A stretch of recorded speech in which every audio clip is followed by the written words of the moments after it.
नमस्कार बच्चों आज कक्षा 11वीं की हिंदी आरोह काव्यखंड, जिसमें आज हम पढ़ेंगे नया अध्याय जिसका शीर्षक है गज़ल। और ये आपकी एनसीईआरटी की बुक में पाठ नंबर 7 पढ़ना है हमें। तो गज़ल के बारे में पढ़ेंगे। उससे पहले हमें कवि के बारे में पढ़ना है। रचनाकार जो इसके हैं दुष्यंत कुमार जी। दुष्यंत कुमार जी ने गज़ल के माध्यम से क्या कहना चाहा है और इनका जन्म, इनके बारे में पहले पढ़ेंगे कि इनका जन्म सन 1933 ईस्वी में हुआ। इनका जन्म स्थान है राजापुर नवादा गांव, राजपुर जो नवादा गांव में पड़ता है और जिला बिजनौर है, उत्तर प्रदेश में पड़ता है। इनकी मृत्यु अगर देखते हैं तो सन 1975 ईस्वी में इनकी मृत्यु हो गई 1975 में। और कहते हैं कि दुष्यंत कुमार का जो बचपन है, बचपन का नाम दुष्यंत नारायण था। साहित्य के क्षेत्र में इनका नाम दुष्यंत कुमार है और जो मूल नाम जो था, बचपन का नाम था उनका दुष्यंत नारायण था। और वे किसान परिवार में उत्पन्न हुए थे। इनके पिताजी दादाजी लोग खेती बाड़ी का कार्य करते थे, तो ये किसान थे। उन्होंने आरंभिक शिक्षा स्थानीय विद्यालय जो गांव घरों में होती है से पूरी करके उच्च शिक्षा के लिए इलाहाबाद विश्वविद्यालय यानी प्रयागराज में आकर के प्रवेश लिया और आगे की पढ़ाई किया। और एमए यानी मास्टर ऑफ आर्ट जो स्नातकोत्तर की पढ़ाई होती है उसको उन्होंने हिंदी विषय से संपन्न किया। और इस तरह उन्होंने देश के अनेक आकाशवाणी केंद्रों पर हिंदी कार्यक्रमों के संचालनों को संभाला तथा महत्वपूर्ण कार्य किया। बाद में वे मध्य प्रदेश के राजभाषा विभाग में सहायक निदेशक के रूप में जुड़े रहे और इस तरह से कार्य करते हुए इनकी मृत्यु 1975 ईस्वी में अल्प आयु में, बहुत कम उम्र में ही इनकी मृत्यु हो गई। और इनकी कुछ प्रमुख रचनाएं जो हैं, काव्य की रचना किया इन्होंने, गीत काव्य भी किया है, उपन्यास भी लिखा है। तो इस तरह से काव्य के क्षेत्र में अगर देखते हैं तो इनकी जो रचना, प्रमुख रचना है सूर्य का स्वागत, आवाज़ों के घेरे, धूप, साये में धूप, जलते हुए वन का वसन। साये में धूप से ये गज़ल शीर्षक लिया गया है, संग्रह है, कविताओं का संग्रह साये में धूप। गीति काव्य क्या है? एक कंठ विस्पाई, ये कहीं इनका है गीत काव्य। और इसमें गीत के शैली में लिखा हुआ काव्य होता है और इसको मंचन भी किया जा सकता है। उपन्यास छोटे छोटे सवाल, आंगन में एक वृक्ष और दोहरी जिंदगी, इस तरह से इनका ये उपन्यास है। और इनकी जो साहित्यिक विशेषताएं हैं उसके विषय में कवि ने क्या कहा है कि साहित्यिक विशेषताएं स्वाभाविक लेखन के कारण लोकप्रिय मिली हैं और हिंदी कविता में गीत और गज़ल लिखने वाला उन जैसा कोई नहीं हुआ है। इसलिए उन्होंने काव्य के क्षेत्र में अनेक नए नए प्रयोग किए हैं। हिंदी साहित्य में हिंदी गज़ल को प्रतिष्ठित करने का श्रेय किसको जाता है? कवि दुष्यंत कुमार को जाता है। इनकी भाषा शैली अगर देखेंगे तो भाषा शैली परिमार्जित, व्यंग्यात्मक, नवीनता, सजीवता और प्रवाहमयता से युक्त है। नए नए शब्दों का निर्माण कर उन्होंने भाषा को प्रभावशाली बनाया है। उनकी अपनी मौलिक शैली जिसमें सजीवता और नवीनता का गुण भी विद्यमान है। उनके उपमानों से सफल और आकर्षक बिंब उभर कर सामने आते हैं जो सहज की हृदय पर अपना प्रभाव जमा देते हैं। जो पढ़ने वाले पाठकगण हैं उन पर, उनके हृदय पर एक अमिट छाप छोड़ जाते हैं। तो इस तरह से हमने कवि के जीवन के विशेषताओं, जीवन के बारे में, उनकी साहित्यिक क्षेत्र में योगदान के विषय में पढ़ा जाना। अब हम आते हैं अपना जो शीर्षक है जिसका नाम है गज़ल। और गज़ल में जो उनका साये में धूप नामक कविता संग्रह से लिया गया है कुछ अंश, कुछ कुल कितने आपके पास गज़ल हैं? 1 2 3 4 5 6 7 गज़ल आपकी इस पुस्तक आरोह भाग 1 में, इसके काव्य खंड में दिया गया है। और इस गज़ल के माध्यम से कवि क्या संदेश देना चाहते हैं इसको भी हम जानेंगे आज इस पाठ में। क्या कवि कह रहे हैं? गज़ल ये उर्दू की शायरी, उर्दू की शायरी यानी गज़ल, शेर व शायरी जिसको कहते हैं। तो हमारे यहाँ दोहा होता है, इनके यहाँ शेर होता है। तो शेर जो गज़ल के रूप में यहाँ पे निरूपित किया गया है। अब इसके बारे में हम पढ़ेंगे कि साये में धूप से उद्धृत है। किससे लिया गया है? साये में धूप से। और जिसके रचनाकार हमारे दुष्यंत कुमार जी हैं। और इन्होंने इस काव्य के माध्यम से, इस पद्य के माध्यम से पहला जो गज़ल है उसके माध्यम से राजनेताओं पर व्यंग किया है। उनके द्वारा जो किया गया झूठा आश्वासन, झूठा वादा, वो उसका उल्लेख किया है। चलिए बच्चों, हम पढ़ते हैं ये पहला गज़ल। ठीक है, तैयार हैं आप? ओके। कहाँ तो तय था चिरागा हर एक घर के लिए, कहाँ चिराग मयस्सर नहीं शहर के लिए। यहाँ दरख्तों के साए में धूप लगती है, चलो यहाँ से चलें और उम्र भर के लिए। पहले ये गज़ल, पहले शेर को पढ़ते हैं, जानते हैं। कहाँ तो तय था चिरागा हर एक घर के लिए, यानी ये जो राजनेता होते हैं, जब चुनावी प्रचार होता है, चुनाव आने वाला होता है, तो बड़े बड़े वादे करते हैं, बड़ा बड़ा आश्वासन देते हैं हम जनता को, और जैसे ही वो पदासीन हो जाते हैं, मंत्रिपरिषद के सदस्य हो जाते हैं या अपने पद पर वो पहुंच जाते हैं, तो फिर वह भूल जाते हैं कि हमने किससे क्या वादा किया है, किस गली मोहल्ले गांव में हमको क्या क्या तरक्की करना है, क्या क्या योजनाएं हमने लागू कराना है या उनका क्या क्या सुधार करना है, ये सारी बातें वो भूल जाते हैं। उसी पर हमारे कवि ने कहा है कि कहाँ तो तय था चिरागा हर एक घर के लिए। चिरागा और कहाँ चिराग मयस्सर नहीं शहर के लिए। चिरागा और चिराग, चिराग एक वचन, चिरागा बहुवचन। चिरागा बहुवचन, चिराग एक वचन। क्या कहना चाहता है कवि, इसको हम देखेंगे। क्या कहना चाहता है? तय था, मुकर्रर था, ये बातें तय हो गई थी कि जब हम मंत्री, मुख्यमंत्री या जो भी बनेंगे तो हम पूरे हर एक गांव के हर एक घर में बिजली व्यवस्था करेंगे। चिरागा हर एक घर के लिए बिजली, पानी, सब चीज़ें हम फ्री में मुहैया कराएंगे, उपलब्ध कराएंगे। लेकिन ऐसा हुआ नहीं। कवि कह रहा है कहाँ चिराग मयस्सर नहीं शहर। गांव की बात तो छोड़िए जनाब, ये तो शहर में भी एक बल्ब, कहाँ बल्बों की, कहाँ लाइन की, विद्युत तार खिंचवाने की बात हो रही थी, बिजली व्यवस्था, इलेक्ट्रिक सिस्टम को बनाने की बात हो रही थी, और यहाँ तो एक भी बल्ब जलने वाला है। चारों तरफ अंधेरा छाया हुआ है। जो लोग भी आए थे चुनाव प्रचार में, चुनाव हमसे वोट लेने के लिए, वो अब बिल्कुल साइलेंट मोड में चले गए। अब कोई हमारी फिक्र नहीं है, उनको कोई चिंता नहीं है। जो भी कस्में उन्होंने खाई थी, वादे किए थे, सब वादा खिलाफी हो गए। कोई उनके कहने का कोई मतलब नहीं है। तो ऐसे राजनेताओं पर कवि ने व्यंग किया है, उनके झूठे वादों का उल्लेख करते हुए बात बताया है। उसकी बात में कितना दर्द है, कितना पीड़ा है कि आम जनता ही रह जाती है, और जो ऊंचे पद पर आसीन हो जाते हैं अपनी बातों को भूल जाते हैं, अपनी बातों से मुकर जाते हैं कि हमने तो ऐसा कुछ कहा ही नहीं है। जो वास्तविकता हमारे समाज में, हमारे परिवेश में देखने को मिलता है, ऐसे बहुत से उदाहरण हमारे यहाँ पड़े हुए। ठीक है बच्चों, आपको समझ में आया होगा।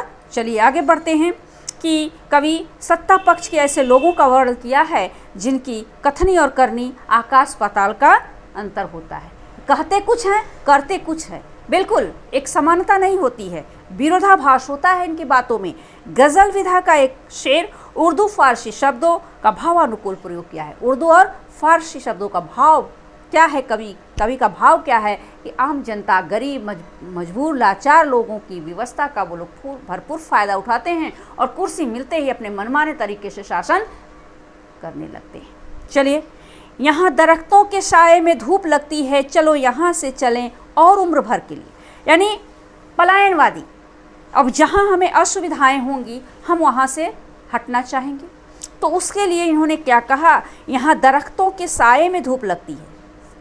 साए में धूप, दरख्त क्या, वृक्ष का ये स्वभाव है, पेड़ का यह स्वभाव है कि वह छाया प्रदान करे। अगर हम थके हारे कहीं से चलते चले आ रहे हैं तो कोई वृक्ष मिलता है, पेड़ मिलता है, तो उसके नीचे हम आराम करते हैं, सुस्ता लेते हैं, बैठ करके अपनी थकान मिटा लेते हैं। लेकिन कवि क्या कह रहे हैं, कवि यह कह रहे हैं कि यह जो वृक्ष है यह हमें छाया प्रदान नहीं कर रही, यानी हमें सुविधाएं नहीं दे रही है। वृक्ष कौन, जो सत्ता में आसीन मंत्री परिषद के जो सदस्य हैं, जो मंत्रीगण हैं, जो राजनेता हैं, उनके लिए दरख्त का प्रयोग किया है कवि ने कि धूप लगती है। अब जब हमारे द्वारा चुना हुआ हमारा प्रतिनिधि वहाँ पर शासन सत्ता में बैठा हुआ है केंद्र में, और वह हमारी खबर नहीं ले रहा है, वो हमारी चिंता नहीं कर रहा है, हमारी सुविधा का उसको ख्याल नहीं है, तो उसको हम ऐसे अपना कीमती वोट दे करके क्यों हमने इसको चुनाव में जिताया और उसको ये कुर्सी दिलाई, ये अफसोस होता है। लेकिन अब हम क्या करेंगे, मन में आता है कि नेक्स्ट टाइम इनको हम या अपना वोट नहीं देंगे, इनको नहीं जिताएंगे। तो साए में धूप लगती, यानी इनके ही परछाई में हमें विभिन्न प्रकार के कष्ट हो रहे हैं, विभिन्न प्रकार की पीड़ा हो रही है, परेशानियां आ रही हैं और हमें विभिन्न प्रकार की असुविधाओं का सामना करना पड़ रहा है। चलो यहाँ से चले और उम्र भर के लिए, कवि क्या कहता है कि यहाँ से और जहाँ हमें सुख सुविधाएं मिले, जिसके संरक्षण में देखते हैं राजनेता अपने अपने पार्टियों को बदल बदल करके इनमें से उनमें से विलय हो रहा है, यहाँ जा रहे वहाँ जा रहे, भाजपा जा रही है, कांग्रेस में तो कांग्रेस जा रही है, सपा में, ऐसे ऐसे तमाम फेरबदल होते रहते हैं। ये तो सब राजनीति की बातें हैं, अपनी अपनी राजनीति में अपनी अपनी रोटी सेकने पड़े हैं। आम जनता का ही शोषण होता है, आम जनता ही मारी जाती है, ये सत्य है और हमेशा से रही है। तो कह रहे हैं कि चलो यहाँ से चलें और उम्र भर के लिए, यानी जो हमारी उम्र है वह बची हुई उम्र हम कहीं और बिता लें, किसी और जगह जाकर आश्रय पा लें, ऐसी कामना करता है। अर्थात कवि कह रहा है कि पेड़ों की छाया में भी धूप लगने लगी, ये बिल्कुल असंभव है। पेड़ की छाया में धूप नहीं लगती है, पेड़ की छाया में छाया ही लगती है, आराम मिलता है, सुकून मिलता है, शांति मिलती है। लेकिन यहाँ ऐसी स्थिति आ गई है कि सब उल्टा पड़ गया है, पेड़ की छाया में भी धूप लगने लगी है। इसलिए बची हुई शेष उम्र को बिताने के लिए कोई और आश्रय और ठिकाना और स्थान खोजा जाए। अर्थात कहने का तात्पर्य कवि का यह है कि व्यक्ति या वस्तु आज तक हमें सहारा देती आई हैं, जो भी वस्तुएं या जो भी व्यक्ति हमें सहारा देते आए हैं, अब परिस्थितियां बदलने के कारण वह हमें दुख और पीड़ा पहुंचाने लगे हैं। वो हमें सुख नहीं दे रहे हैं, हमें बल्कि दुख ही दे रहे हैं। इसलिए अब हे मित्रों, चलो शेष जो बची हुई उम्र है उसको बिताने के लिए कहीं और जा कर के हम अपना आश्रय बनाएं और उनका आश्रय अपनाएं। कहने का तात्पर्य है कि कवि पलायनवादी, यानी इस स्थान को छोड़ करके हम उस स्थान पर जाकर रहें जहाँ पर हमारा सब लोग ध्यान रखें और सारी सुख सुविधाएं हमें प्राप्त हो। पलायनवादी वृत्ति का चित्रण किया है कवि ने, उर्दू फारसी शब्दों का मिश्रण है। और जो सामाजिक व्यवस्था है, सामाजिक व्यवस्था क्या है वर्तमान परिवेश में, उसका उल्लेख किया है कवि ने। ये दोहा आपको समझ में आया, शेर गज़ल? चलिए, कहीं से कोई परेशानी है, कोई डाउट है तो आप कमेंट सेक्शन में जाकर के कमेंट कर सकते हैं। अगला कहेंगे कि न हो कमीज तो पाँव से पेट ढक लेंगे, ये लोग कितने मुनासिब हैं इस सफ़र के लिए। ये लोग कितने मुनासिब हैं इस सफ़र के लिए। अर्थात कवि इसके माध्यम से, इस शेर के गज़ल के माध्यम से क्या कर रहा है कि लोग अभावों से क्या कर लेते हैं, समझौता कर लेते हैं, कंप्रोमाइज़ कर लेते हैं, करने के लिए विवश हो जाते हैं। और उसका चित्रण करते हुए कवि ने बताया है कि न हो कमीज़ तो पाँव से पेट ढक लेंगे, यानी पूरे शरीर को ढकने के लिए कमीज नहीं है, अभाव है, कमियां हैं। तो लोग क्या करते हैं, अपने पैरों को मोड़ करके पेट को ढक लेते हैं, सिकुड़ जाते हैं, अपने पैर को छोटा, अपने शरीर को छोटा बना लेते हैं, सिकुड़ करके पेट को ढक लेते हैं। कहने का कवि का अभिप्राय यह है, इसका भाव यह जाता है कि जीवन में अभावों का सामना करने के वाले लोग इतने अभ्यस्त हो जाते हैं, उसी में उनका वो जीवन, वो कहते हैं संतोषम परमम सुखम, तो वह संतोष कर लेते हैं कि मेरे भाग्य में ही नहीं है, अभ्यस्त हो जाते हैं और वे उन अभावों से समझौता कर लेते हैं। पाँवों से पेट ढक लेंगे, ये लोग कितने मुनासिब हैं इस सफ़र के लिए, और सीमित साधनों के माध्यम से जीवन यापन कर लेते, कोई विरोध नहीं करते। इस प्रकार कवि उन लोगों से ऐसी यात्रा, जीवन यात्रा के लिए सर्वथा उचित है, यानी वह समझ लेते हैं कि हमें इसी में रहना है, तो अपने जीवन को उसी ढर्रे पर उसी तरीके से चलाने के लिए वो तब तैयार कर लेते हैं। तो कहने का मतलब यह है कि लोगों के जीवन में ढंग, जीने का ढंग सजीव एवं मार्मिक चित्रण है। गाँव यानी पाँव से पेट ढकना, यह क्या है, मुहावरा है, अर्थात जीवन से समझौता करने का यह प्रतीक है, सूचक है, प्रतिबिंब है कि लोग अभाव में भी अपने जीवन को जीने की कला जानते हैं, और जो जीवन जीने की कला जानता है वही श्रेष्ठ व्यक्ति, श्रेष्ठ मनुष्य कहलाता है, कि उसका कोई शिकवा शिकायत नहीं करे, जैसे भी जीवन में कुछ जो मिले उसको सामर्थ्यवान बनाते हुए आगे बढ़ते जाए। अर्थात कहीं न कहीं कवि यह भी कहना चाहता है कि यह भी जीना कोई जीना है, अभाव में जीवन जीने का कोई मतलब नहीं है, उसके लिए प्रयत्नशील होना चाहिए और कमज़ोर न बने बल्कि बिल्कुल ताकतवर बन करके ऐसे लोगों का विद्रोह करें, ऐसे लोगों का मुकाबला करें जो हमें और भी कमज़ोर बनाने के लिए हमेशा तैयार रहते हैं, तो हमें वह स्वीकार नहीं है। तो बच्चों, ये आज के लिए आपने इतना पढ़ा, 1 2 3 पढ़ा, आपकी समझ में आया? हमें 3 4 और पढ़ना है, तो पढ़ के इसको हम आज ख़त्म ही कर देते हैं, ठीक है। अब आगे क्या कहते हैं कवि? कवि कहते हैं कि खुदा नहीं न सही आदमी का ख्वाब सही, कोई हसीन नज़ारा तो है नज़र के लिए, हसीन नज़ारा तो है नज़र के लिए। अब क्या कहते हैं कि ऐसे लोगों का उल्लेख किया है, कैसे लोगों का? जो समाज में मानवता का प्रसार करने के इच्छुक, मानवता का, मानव, इंसानियत, मनुष्यता। कवि कहता है कि खुदा नहीं सही। यदि मनुष्य भगवान नहीं बन सकता, कोई नहीं बन सकता है ना, तो कोई बात नहीं। अगर मनुष्य भगवान नहीं बन सकता तो कोई बात नहीं, उसके पास मानव बनने का तो सुंदर सपना होना चाहिए। सुंदर सपना हो कि वह मनुष्य ही बना रहे, वो भगवान नहीं बन सकता है। यानी कहने का मतलब यह है कि मनुष्य समाज में अपने आदर्शों, सत्कर्मों और पुण्य कार्यों के, धर्म कार्यों के माध्यम से मनुष्यता का प्रचार प्रसार कर सकता है। यह उसके सामर्थ्य में, उसके हाथ में है। उसकी आँखों में सभ्य समृद्ध समाज का सुंदर दृश्य विद्यमान है। कोई हसीन नज़ारा तो है नज़र के लिए। क्या? कि हमारा भारतवर्ष शक्तिशाली हो, समृद्धिशाली हो, वैभवशाली हो और विश्व बंधुत्व की भावना सबके मन में हो, भाईचारे के साथ वो अपना जीवन यापन करे। इस भावना से यदि ओतप्रोत हो करके मनुष्य रहता है तो उसके अंदर मनुष्यता के गुण आते हैं, अन्यथा वह मनुष्य नहीं कहलाएगा, और देवता होना तो बहुत बड़ी बात। वसुधैव कुटुंबकम की भावना यदि मनुष्य के अंदर आ गई तो कहीं भी मार काट, कोई भी सांप्रदायिक दंगा फसाद, लड़ाई झगड़ा सब समाप्त हो जाएंगे, और सब हिंदू मुस्लिम सिख ईसाई आपस में हम भाई भाई, इस तरह भाईचारे की भावना अनेकता में एकता का सूचक बनते हुए हमारा भारतवर्ष दिन प्रतिदिन उन्नति के शिखर पर आगे बढ़ता ही जाएगा। और जब भारत बढ़ेगा, भारत का विकास होगा, तो हमारा विकास स्वाभाविक है। तो बच्चों, इन सभी बातों को कवि ने इस गज़ल के माध्यम से हम युवा पीढ़ी, हम जो न्यू जनरेशन हैं, उनको संदेश देना चाहता है कि हमें आपस में बैर भाव नहीं रखना चाहिए। हमें आपस में प्रेम और भाईचारे की तरह से मिलकर के प्रेम सौहार्द को बांटते हुए, आपस में एक दूसरे का मदद करते हुए, सहयोगी बनते हुए अपने जीवन को आगे बढ़ाना है। तो ख्वाब क्या है? कोई हसीन नज़ारा तो है नज़र के लिए। हसीन नज़ारा यानी हमें कल्पना, हमने सपना देखा है अपने भारत को उन्नति के शिखर पर चढ़ते हुए, और उसके लिए कवि ने मानवता का पालन करना मानव का सर्वश्रेष्ठ गुण है, सर्वश्रेष्ठ कार्य है। इसकी प्रेरणा हमें इस गज़ल के माध्यम से कवि देता है। चलिए अगला गज़ल क्या कहता है कि वे मुतमईन हैं कि पत्थर पिघल नहीं सकता, मैं बेकरार हूँ आवाज़ में असर के लिए। कवि क्या कहता है कि मुतमईन है कि पत्थर पिघल नहीं सकता, मान बैठे हैं। मुतमईन यानी आश्वस्त हो गए हैं, उन्हें ये पूरा विश्वास हो गया है, यकीन हो गया है किस बात का?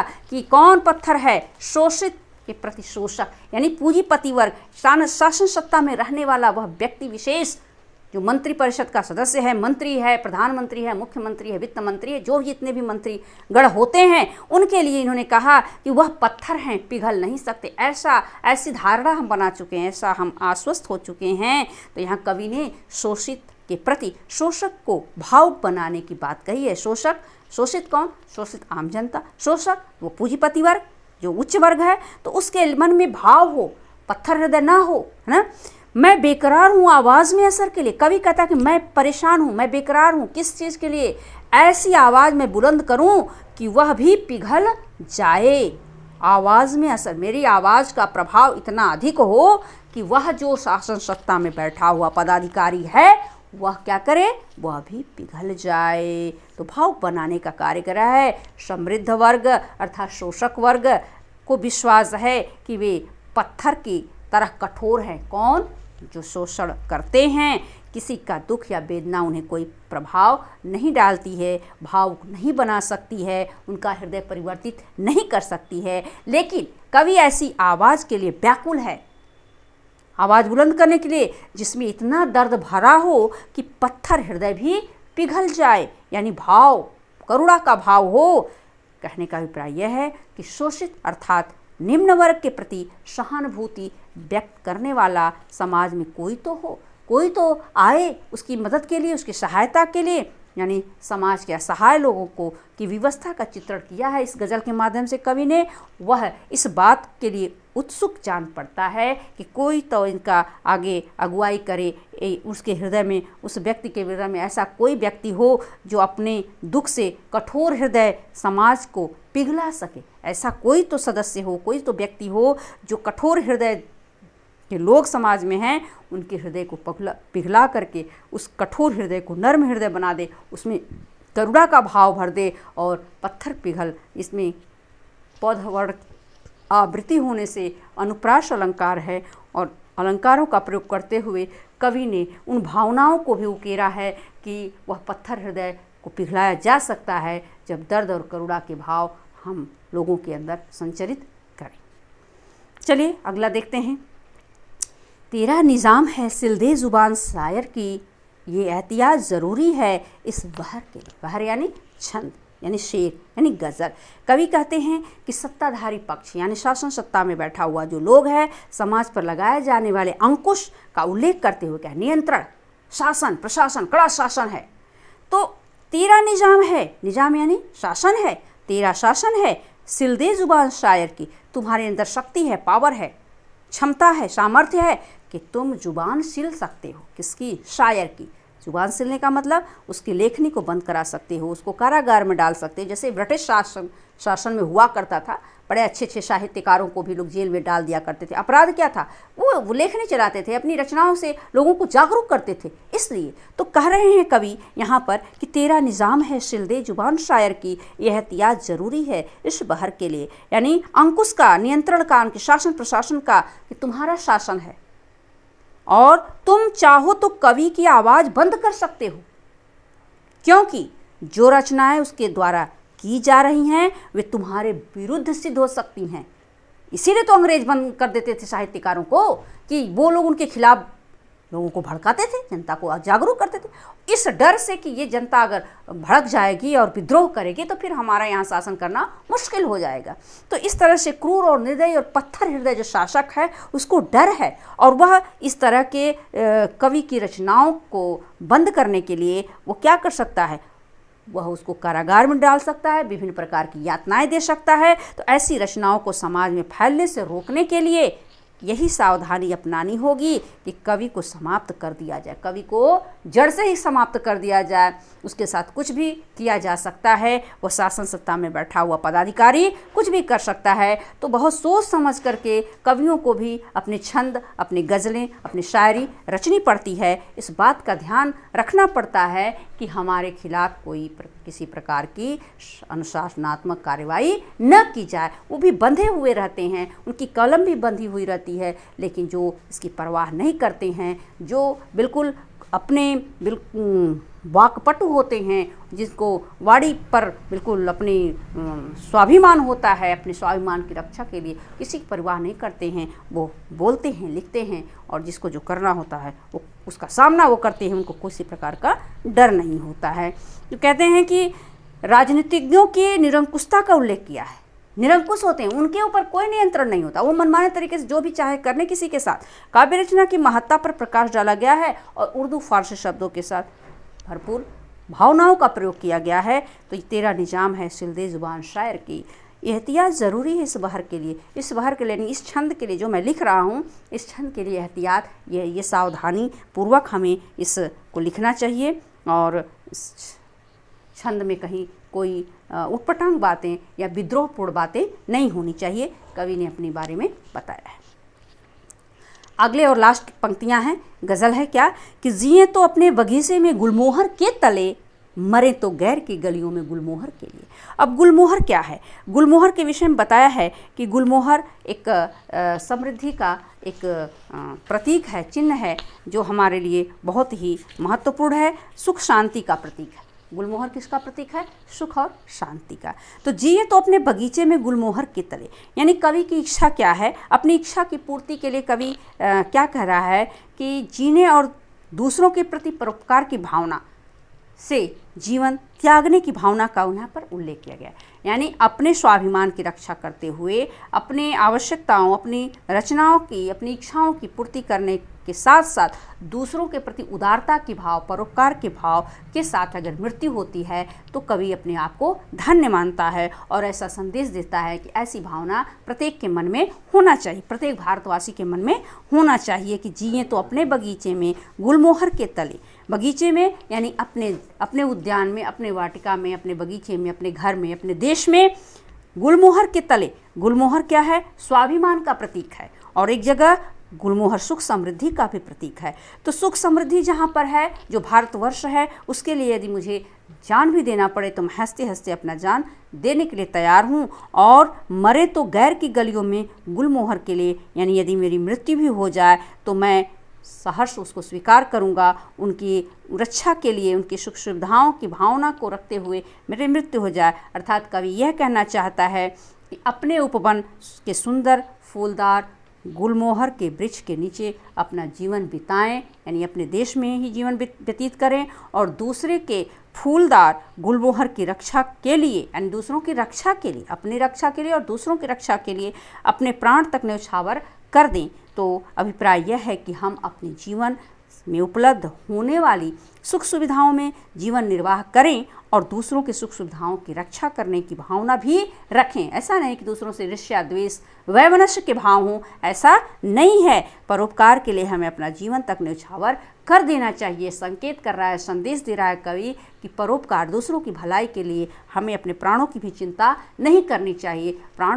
प्राणों की बाजी लगा करके उसकी रक्षा करना हमारा परम धर्म है, परम कर्तव्य है। और इस तरह से गलियों में गुलमोहर के लिए तो कवि अपने जीवन को सुंदर बनाने के साथ साथ दूसरों के जीवन को सुखी और समृद्ध बनाए रखने की प्रेरणा दी है। और जो गुलमोहर शब्द का प्रयोग किया है, गुलमोहर एक बहुत बड़ा मतलब पेड़ ही होता है और उसमें लाल लाल फूल लगते हैं, छायादार वृक्ष होता है, हरियाली होती है और फूल वह अगस्त से सितंबर, जुलाई अगस्त के महीने में खिलता है डालियों पर।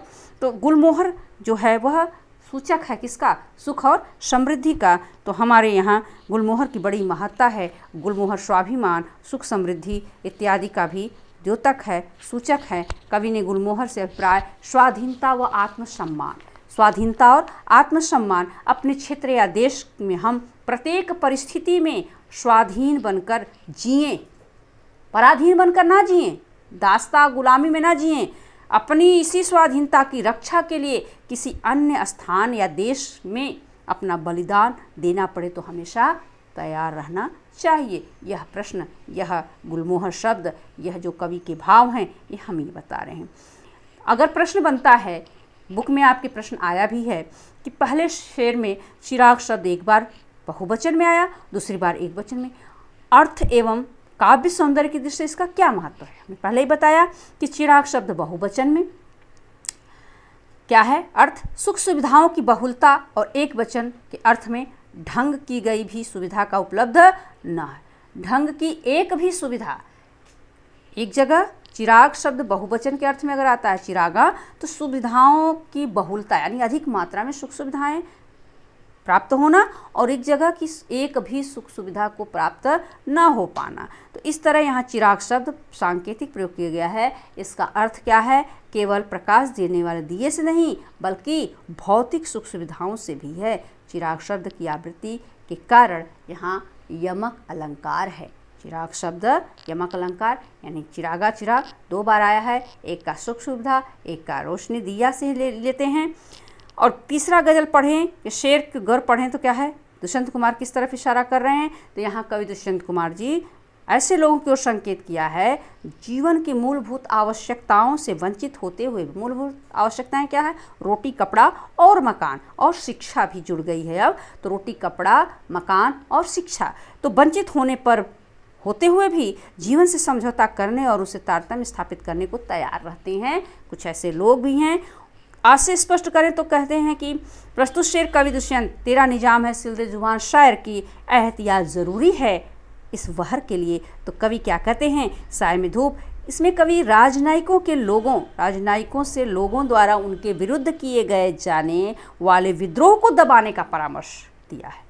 यानी विद्रोह को दबाने का परामर्श दिया कि राजनायक जो होते हैं, नेता जो होते हैं, यदि विद्रोह किया जाता है तो उसको दबा देते हैं, लाठीचार्ज करा देंगे, आंसू गैस छोड़ देते हैं ना। तो इसको कहा है, हे नेता, तुम्हारा राज्य है और तुम्हारे विरुद्ध आवाज़ उठाते हुए काव्य रचना की जा रही है। तुम्हारे लिए यह ज़रूरी है कि तुम ऐसी रचनाओं को सामान्य जनता में आने से पहले इनके रचयिता अर्थात कवियों का ऐसा उपचार कर दो कि वे तुम्हारे विरुद्ध बोल भी न सकें, क्योंकि शासन प्रशासन तुम्हारे हाथ में है। तो उन राजनेताओं को ये चेतावनी दिया है कवि ने कि अगर तुमने उनको रोका नहीं तो तुम्हारी शासन सत्ता समाप्त हो जाएगी इत्यादि। इस तरह बच्चों हमने ये पाठ अब समाप्त किया। बहुत अच्छे तरीके से आपको ये पाठ समझ में आया होगा, मुझे पूरी उम्मीद है। तो फिर इसको और अच्छे से पढ़िए। मिलेंगे हम अगले वीडियो में अगले पाठ के साथ। तब तक के लिए धन्यवाद।